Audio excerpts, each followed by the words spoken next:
ఈ ఎంత శ్రేష్టంగా ఈ అంతా చేస్తారంటే చాలా క్రూటినెస్ చేసి చాలా దాని పువ్వులన్నీ గ్యాదర్ చేసి అది జాస్మిన్ కావచ్చు, గులాబీలు కావచ్చు, అది చాలా ఫేమస్ చేసి చేస్తారనమాట.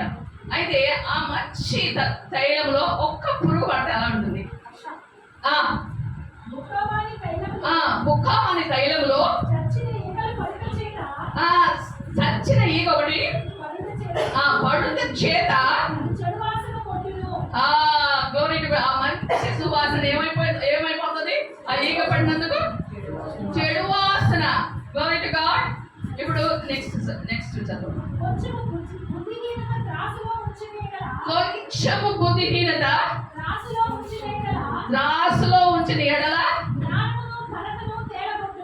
అంతే. ఇదిగోండి, ఒక త్రాష్ ఉన్నది, ఇందులో ఒక ఆశింత కొంచెము పోలి అంటే తప్పు, ఫూలిష్నెస్, బుద్ధిహీనత ఉంది.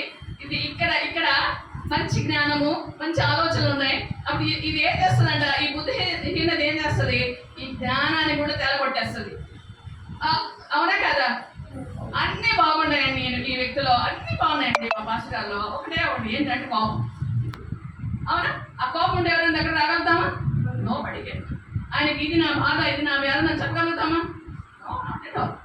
అవునా కదా?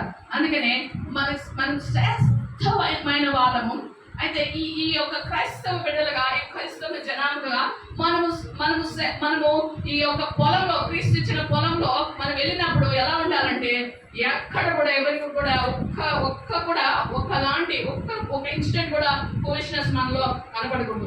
హల్లెలూయా, హల్లెలూయా.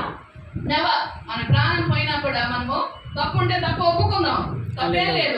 దేవుడు ఆశీర్వదించేవాడు, దేవుడు లేవనెత్తు దేవుడు అన్నాడు. ఆయన తెలుసు, ఆయన నటుగా కూడా ఆయన ఈ భూలోకంలో మనలాగే అన్ని సెన్సెస్ ఉన్నాయండి, కానీ ఆయన ఎప్పుడు కూడా ఆయన తప్పు చేయలేదు. ఆయన ఎప్పుడు తండ్రితో సంభాషించేవాడు, మాట్లాడేవాడు, ఆత్మ బలము పొందుకునేవాడు. Okay, glory to God. దేవుడు వాక్యం అన్నాడు, అవునా కదా? Glory to God. ఈ వాక్యాన్ని అంటే ఆయన మన వాక్యంతో మన ఆత్మని మనం ఏం చేసుకుంటున్నామంటే పరిపక్తం చేసుకుంటున్నాం. we are connected with the word of God. అంటే we are connected with God. Glory to God. దేవుని స్తోత్రం.